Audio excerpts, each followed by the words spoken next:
Alors, j'ai le plaisir d'accueillir Anne Samac de la Cerva. Vous êtes DAF chez leguide.com, une société, le plus gros éditeur en fait, de moteurs de recherche de shopping, hein, c'est ça? Tout à fait. Alors, merci beaucoup de venir jusqu'à nous pour ce premier congrès des DAF. Qu'est-ce que vous attendez d'un tel congrès? Qu'est-ce que ça peut vous apporter?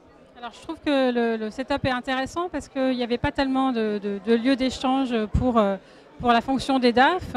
On fait partie chez leguide.com d'un cercle qui s'appelle les DRH du net. Donc c'est assez sympathique, on peut échanger sur la profession de DRH. Alors bon, vous savez, dans une PME, DAF, DRH, c'est la même personne en fait. Et sur les DAF, donc c'est intéressant de pouvoir rencontrer ses collègues parce que la fonction financière reste très tournée vers l'interne au quotidien. Donc on a moins de possibilités de rencontrer ses alter ego. Même au-delà des spécificités d'entreprise, parce qu'il y a des entreprises extrêmement différentes qui sont représentées, il y a quand même des terrains d'échange. Ah, tout à fait, hein, sur les terrains de financement par exemple ou d'internationalisation, j'ai envie de dire quel que soit le secteur, on est confronté à des problématiques très, très proches. Alors on le voit aujourd'hui, le DAF c'est plus simplement le professionnel du chiffre, de la rigueur de gestion, c'est aussi quelqu'un qui va se projeter dans la stratégie de l'entreprise, qui va apporter en termes de développement, qui va apporter des outils. Est-ce que c'est quelque chose que vous vivez et comment on fait pour concilier les deux? Alors effectivement, oui, je le vis tout à fait.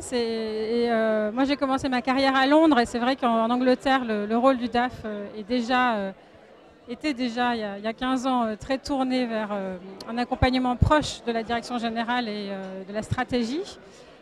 Donc au quotidien, c'est vrai que on jongle avec le pilotage et la rentrée du cash qui reste quand même la base du métier et la priorité numéro 1.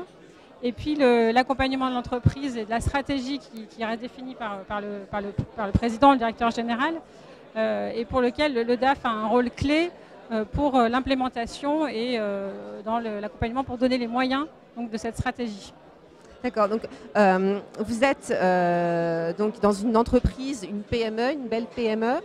Quels vont être vos principaux chantiers, vos principaux objectifs pour les mois à venir en termes de direction financière? C'est quoi Alors nous, c'est très clair, on vient de passer un grand cap en termes de taille pour notre internationalisation, puisqu'on a racheté une société à Microsoft qui s'appelle Chao, qui fait un petit peu la moitié du chiffre d'affaires du groupe. Donc on passe de 28 millions d'euros de chiffre d'affaires l'année dernière à 50 cette année. Effectivement. Donc ça nous fait pas mal d'enjeux, donc à la fois en termes de mise en place de reporting des filiales, mais aussi d'organisation, alignement des objectifs des équipes sur les objectifs du groupe.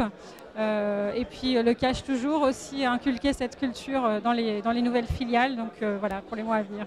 Donc vous avez des mois assez remplis. Voilà, on a eu des mois très remplis et ça va continuer. Merci beaucoup en tout cas, vous avez partagé ça.